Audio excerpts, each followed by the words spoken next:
Alors, les grandes avancées de l'alimentation, je vais dire sur les 50 dernières années, ça va être le côté pratique.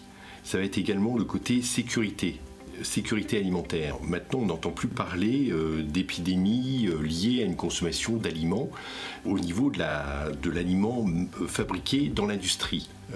Donc, il n'y a pas de souci particulier par rapport à ça. C'est-à-dire, on ne va pas avoir toutes les épidémies qu'on avait d'hépatite, etc., il y a quelques années encore. Donc, il y a une sécurité alimentaire et il y a un côté pratique.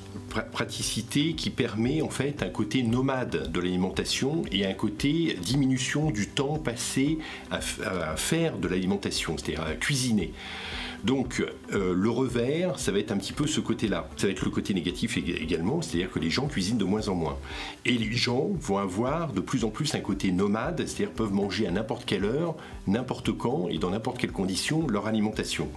Donc on voit de plus en plus de gens qui désertent la table ou qui mangent dans d'autres circonstances, c'est-à-dire par exemple en travaillant ou dans la rue, dans les transports, etc. Parce qu'il y a ce côté pratique de l'alimentation qui les autorise à faire cela.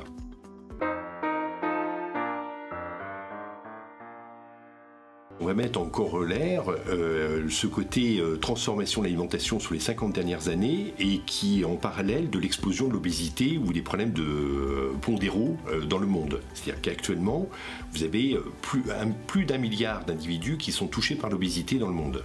Donc on a dépassé le taux de gens malnutris. C'est-à-dire on est à peu près à 800 millions de gens malnutris et on est plus d'1 milliard de gens en obésité dans le monde.